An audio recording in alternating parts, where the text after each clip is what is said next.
Alô, vocês estão bem? Nós vamos trabalhar com a geografia e eu devo dizer a vocês que as questões do Enem são questões muito bem elaboradas, só que ela vai apresentar uma dificuldade. Você não vai encontrar nenhuma questão de geografia que seja focada apenas num único tema. É até comum nós, muitas vezes, observarmos numa única questão 3 ou 4, até 5 conteúdos que envolve a geografia como um todo. Outro aspecto importante vem a ser a necessidade de você ter uma atualização. As notícias, as atualidades são muito requeridas nas questões do Enem.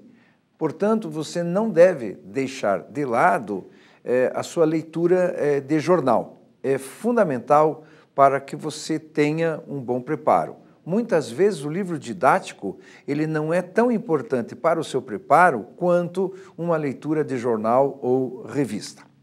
Feito esse comentário, então nós vamos começar agora a ver essas questões do Enem. Para ilustrar, nós temos aí uma tela que inclusive saiu na própria questão do Cândido Portinari, mostrando os retirantes. O texto da questão diz o seguinte, vamos lá. O movimento migratório no Brasil é significativo, principalmente em função do volume de pessoas que saem de uma região com destino a outras regiões.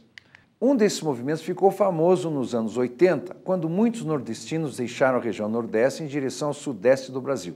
Segundo dados do IBGE de 2000, esse processo continuou crescente no período seguinte, os anos 90, com um acréscimo de 7,6% nas migrações desse mesmo fluxo.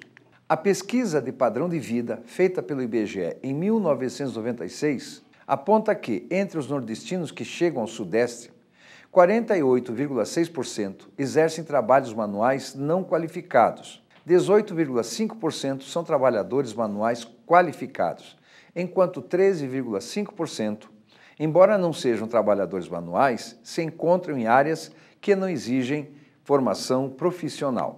O mesmo estudo indica que, também, esses migrantes possuem, em média, condição de vida e nível educacional acima de seus conterrâneos e abaixo dos cidadãos estáveis do Sudeste. Vejam, você já está observando um tema e um texto de questão onde está baseado num conteúdo do IBGE e que foi acessado em 30 de julho de 2009. Vamos ver agora as alternativas. Com base nas informações contidas no texto, depreende-se que o processo migratório foi desencadeado por ações de governo para viabilizar a produção industrial no Sudeste. Esta alternativa, ela não é correta. Portanto, vamos colocar a bolinha vermelha indicando que ela está errada. Não houve nenhuma movimentação por parte do governo para fazer essa movimentação ser estimulada. Agora, nós temos que lembrar o seguinte, quando na Constituição de 34 foram colocadas restrições à chegada de imigrantes estrangeiros ao nosso país exatamente para estimular o empregador brasileiro a utilizar o próprio brasileiro. Porém, isto não significa que o governo tenha estimulado nesta época que é abordada na alternativa. Portanto, ela está errada. Os governos estaduais do Sudeste priorizaram a qualificação da mão de obra imigrante. É claro que também essa alternativa está errada. Antes de priorizar essa mão de obra que vinha de fora, os governos estaduais iriam priorizar a mão de obra do próprio Estado. Portanto, a proposição está errada. C.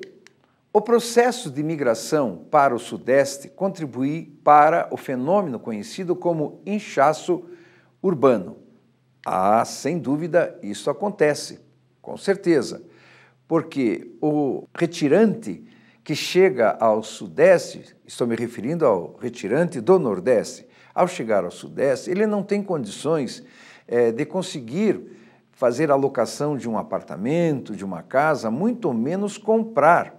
Portanto, ele é jogado dessa maneira para a periferia, seja para os loteamentos clandestinos ou até mesmo para as áreas de risco ou ainda até mesmo para a favela. Então está dando dessa maneira esse crescimento pela borda da cidade, que é o chamado inchaço urbano. Essa é a alternativa correta. As migrações para o Sudeste desencadearam a valorização do trabalho manual, sobretudo na década de 80. Sem dúvida, está totalmente errada, não houve esta valorização, ainda mais numa fase em que vivemos de globalização e especialização e necessidade de conhecimentos de informática. É impossível considerar uma proposição como esta correta. A falta de especialização dos migrantes é positiva para os empregadores, pois significa maior versatilidade profissional. Obviamente, está errada. A versatilidade vem exatamente de uma maior qualificação profissional. Quanto menor a qualificação profissional do trabalhador, menor será a sua versatilidade. Nós não podemos entender que versatilidade profissional signifique numa linguagem mais simples, picaretagem, não é? Tem que existir uma qualificação, sem dúvida. Vamos para a segunda. Você está vendo aí a figura de uma criança faminta, e isto não está muito longe de nós, não é na África, não é em Bangladesh, na Ásia. E isso está ilustrando esse teste 2. Apesar do aumento da produção no campo e da integração entre a indústria e a agricultura, parte da população da América do Sul ainda sofre com a subalimentação, o que gera conflitos pela posse de terra, que podem ser verificados em várias áreas e que frequentemente chegam a provocar mortes. Um dos fatores que explica a subalimentação na América do Sul perceba, aquela foto que estava no início da questão é exatamente avaliando a fome na América Latina, ainda mais na América do Sul. Mesmo em nosso Brasil, nós temos ainda um número considerável de pessoas famintas e muitas outras subnutridas. Vamos avaliar agora, então, as alternativas. A baixa inserção de sua agricultura no comércio mundial está errada. A América Latina, e mais ainda a América do Sul, ela é grande exportadora de alimentos. Um dos principais aspectos na balança comercial dos países da América do Sul é a exportação de commodity. Commodity de soja, de milho, mesmo de batata e de outros produtos. Sem dúvida, a América do Sul ela está inserida no comércio mundial relacionado a commodities agrícolas. Não esqueça, commodity vem a ser um produto de aceitação no mercado mundial. Quem determina o preço da commodity não é o produtor, mas sim através de leis de oferta e procura, normalmente através de bolsas de valores, outras vezes através de bolsas de cereais. Todos os produtos agrícolas que têm aceitação internacional são considerados commodities, assim como os minérios, assim como madeira, carne de gado bovino, carne de frango, entre outras. B. A quantidade insuficiente de mão de obra para o trabalho agrícola. Não. Basta nós observarmos os movimentos sem terra, os movimentos sociais que reivindicam terra, não somente no Brasil, mas na maioria dos países da América do Sul, vamos ver que realmente não falta mão de obra. A mão de obra tem toda para a necessidade da produção. Está errada. C. A presença de estruturas agrárias arcaicas formadas por latifúndios improdutivos. Esta foi considerada a alternativa correta. Mas eu queria fazer uma observação um pouco mais demorada a respeito dessa alternativa e mais para frente nós teremos oportunidade de avaliar o conceito de latifúndio. O latifúndio ele pode ser por extensão, ele pode ser por exploração. Falar em latifúndio, como está dizendo aí, improdutivos, é uma redundância, porque toda propriedade que ela for de grande superfície improdutiva é um latifúndio. Não existe latifúndio produtivo. Então, esse é um conceito que não está muito adequado se tomarmos como base o Estatuto da Terra, que é a nossa linha mestra de conduta em relação à questão agrária em nosso país. AD. A situação conflituosa vivida no campo que impede o crescimento da produção agrícola. Essa alternativa, ela está errada. Agora, a mesma coisa, existe um vício muito comum quando se fala em geografia agrária, assuntos fundiários, falar sobre campo como sendo o oposto de cidade. Essa linguagem campo, ela não é muito adequada para a realidade brasileira. Seria melhor utilizar área rural, porque o nosso país tem muito pouco de campo. Essa expressão ela não é adequada. Nós temos áreas de cerrado, nós temos áreas de florestas subtropicais. Então, essa expressão que vem lá ainda dos princípios lá da União Soviética e revoluções socialistas, etc., meio que eternizou essa ideia de homem do campo, a vida no campo, mas não é muito adequado para a realidade brasileira. Melhor seria referir-se à área rural. E, além disso, claro que é uma alternativa incorreta. Nós temos condições excelentes de ter um grande crescimento na área rural.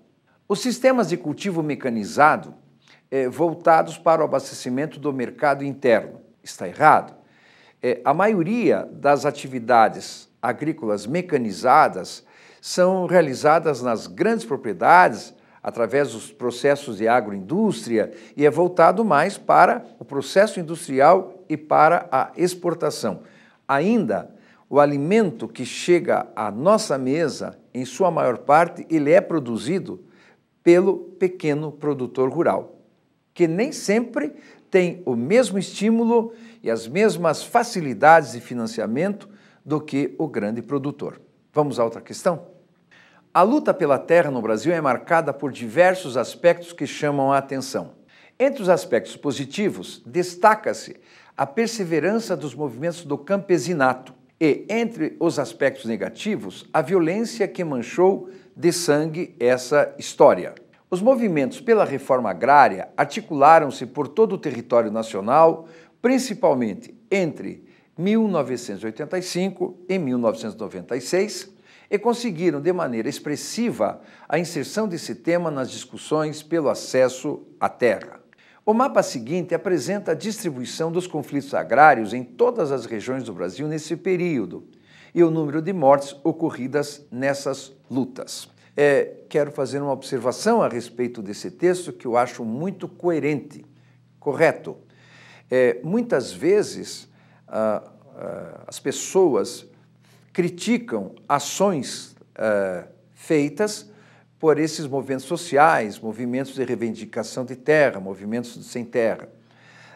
Mas, se eles não tivessem tomado essas atitudes mais abertas, mais frontais, até um pouco agressivas, a sociedade brasileira não teria, de maneira nenhuma, se despertado para a questão fundiária em nosso país.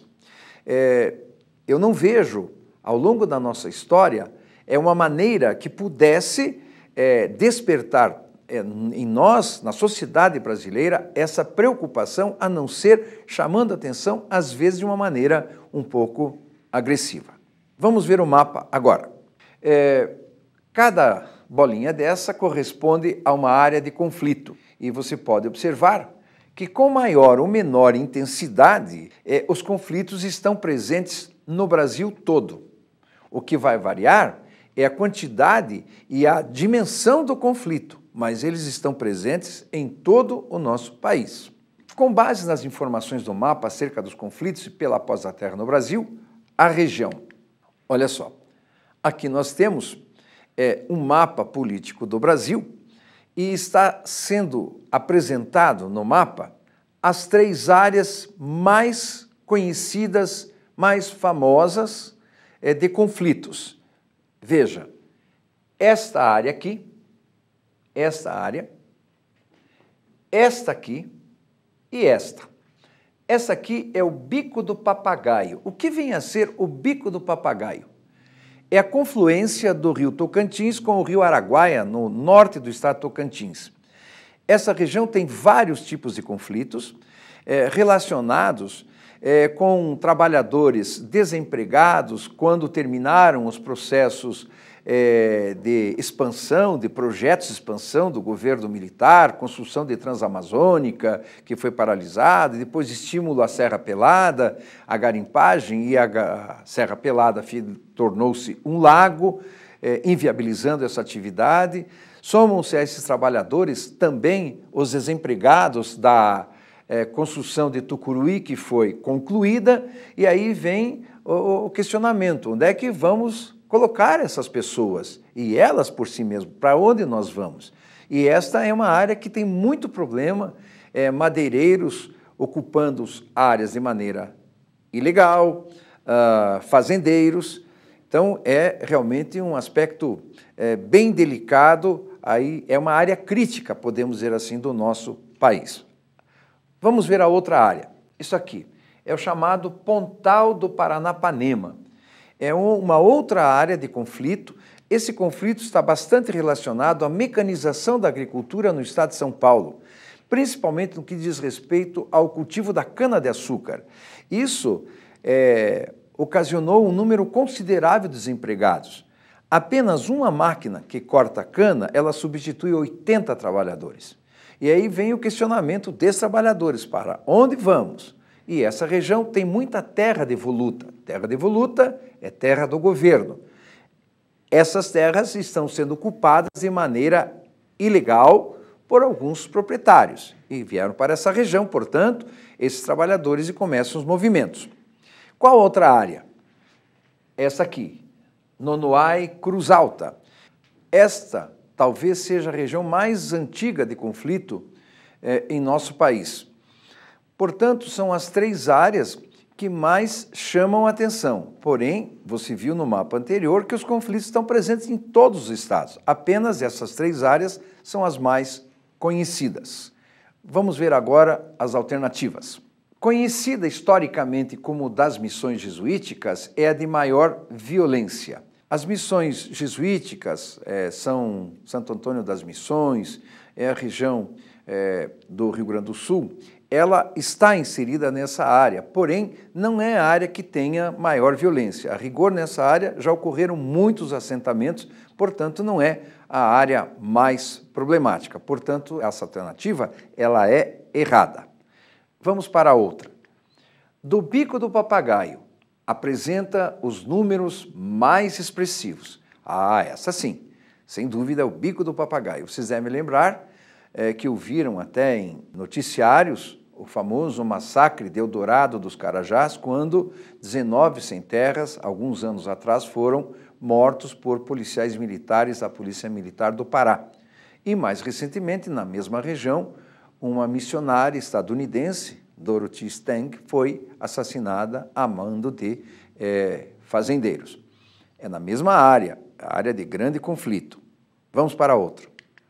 Conhecida como Oeste Baiano, tem o maior número de mortes. Errada. Oeste Baiano, juntamente com o sul do Piauí, sul do Maranhão e leste do Tocantins, tem crescido muito na economia através de uma agricultura mecanizada, irrigada. Essa região hoje é conhecida como Mapitoba. Vou repetir, Mapitoba. O que significa Mapitoba? Significa Maranhão, Piauí, Tocantins e Bahia. Abrange o sul do Maranhão, o sul do Piauí, o oeste baiano e o leste de Tocantins. Portanto, essa área ela não é a área de grande conflito, porque hoje ela já está sendo inserida numa agricultura moderna, mecanizada. Do norte do Mato Grosso, a área de expansão da agricultura mecanizada é a mais violenta do país.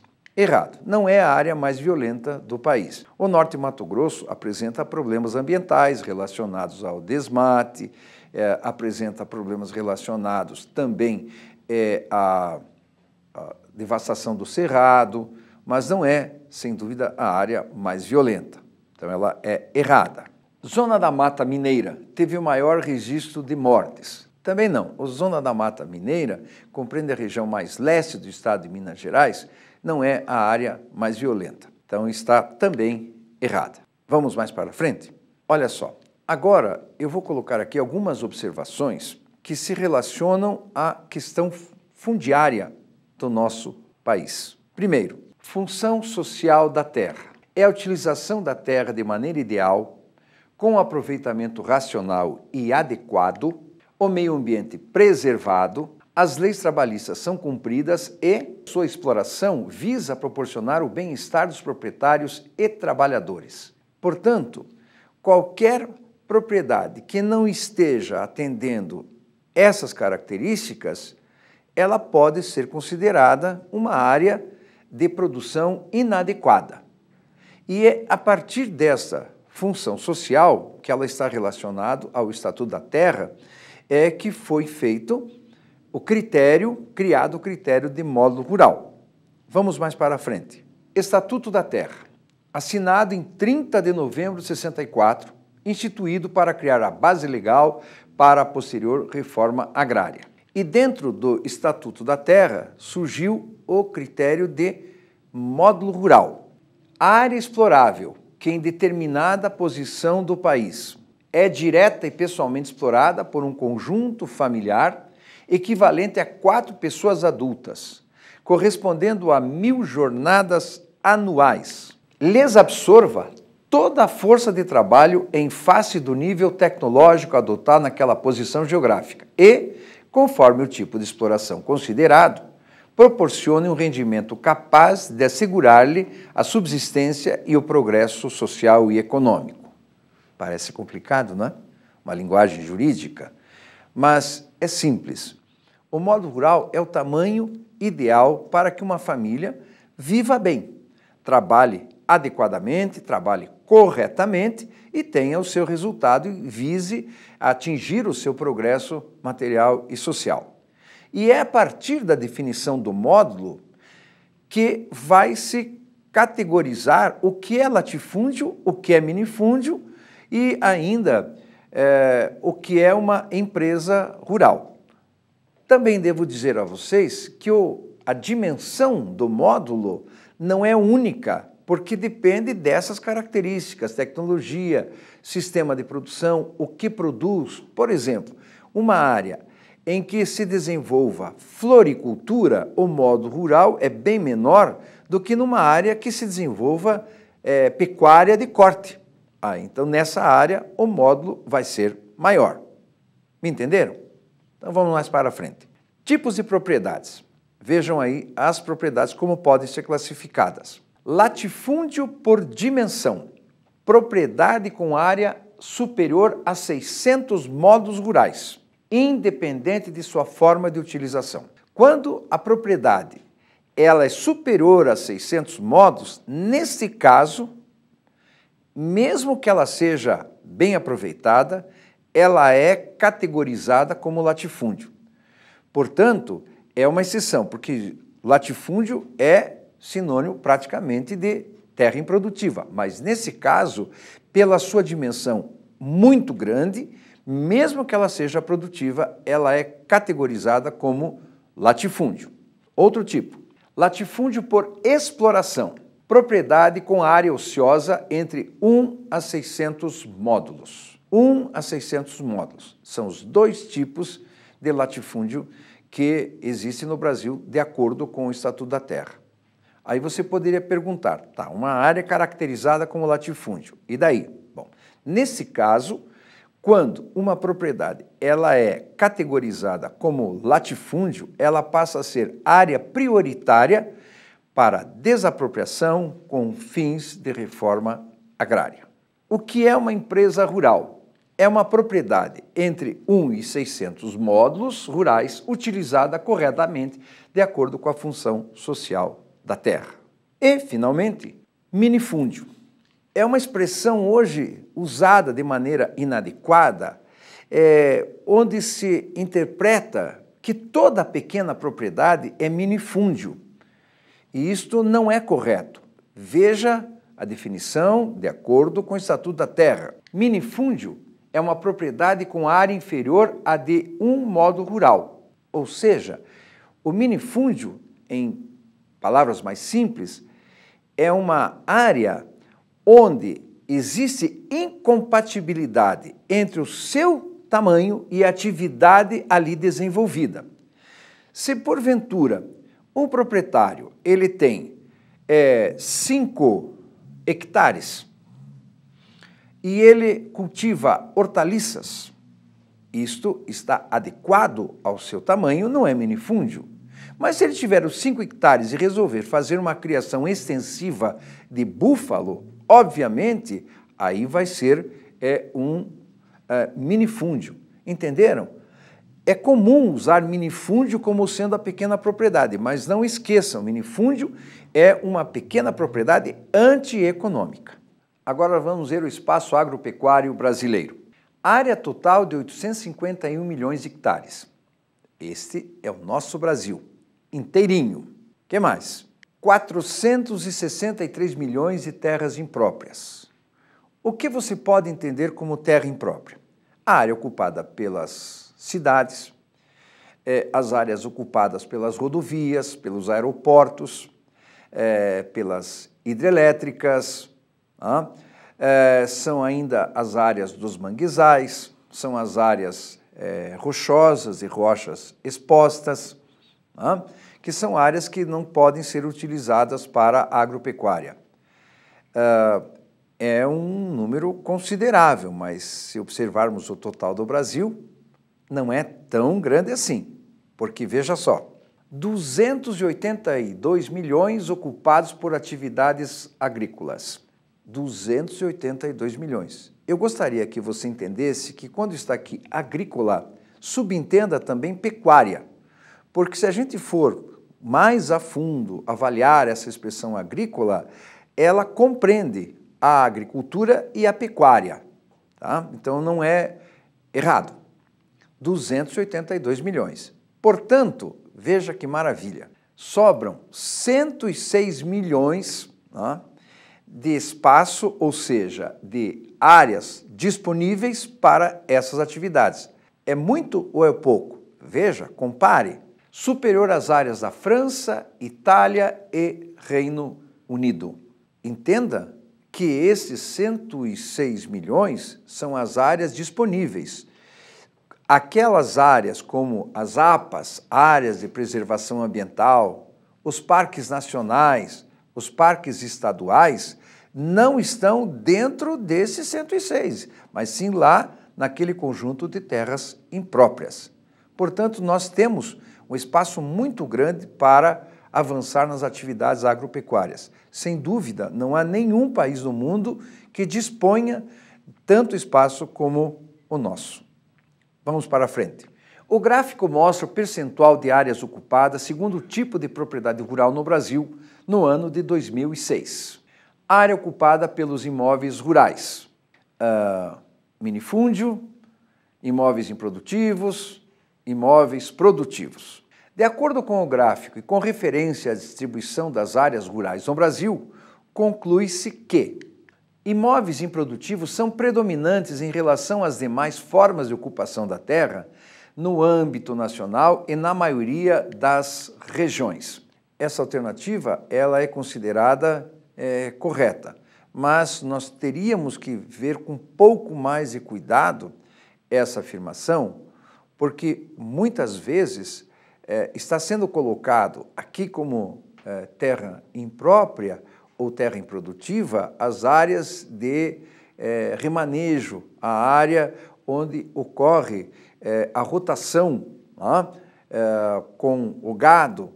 Então, precisa ter um pouquinho de cuidado. Mas, sem dúvida, nós não vamos estar nessa questão entrando em divagações, mas nós temos que ver aquilo que aparece no gráfico. E como você pôde ver no gráfico, sem dúvida, a gente observa que tem imóveis improdutivos, olha lá, em todas as regiões, está predominando. Esse é um aspecto que eu gostaria de chamar a atenção de vocês. Em questões, tem algumas que você tem que espaço para até raciocinar devagar e até avaliar a alternativa de acordo com a sua percepção. Mas em outras, como esse caso, você tem que se fixar na interpretação do gráfico, mesmo que às vezes aquela afirmação possa ser difícil de ser aceita por você, mas é o que está no gráfico, portanto é isso que você tem que responder.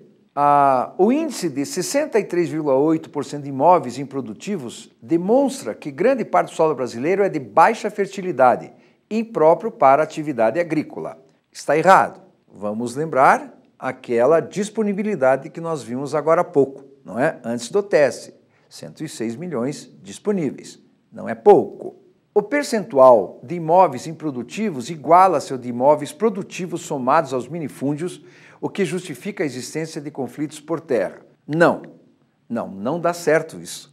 Os imóveis improdutivos, eles são muito maiores no gráfico do que os imóveis produtivos. Então, está errado.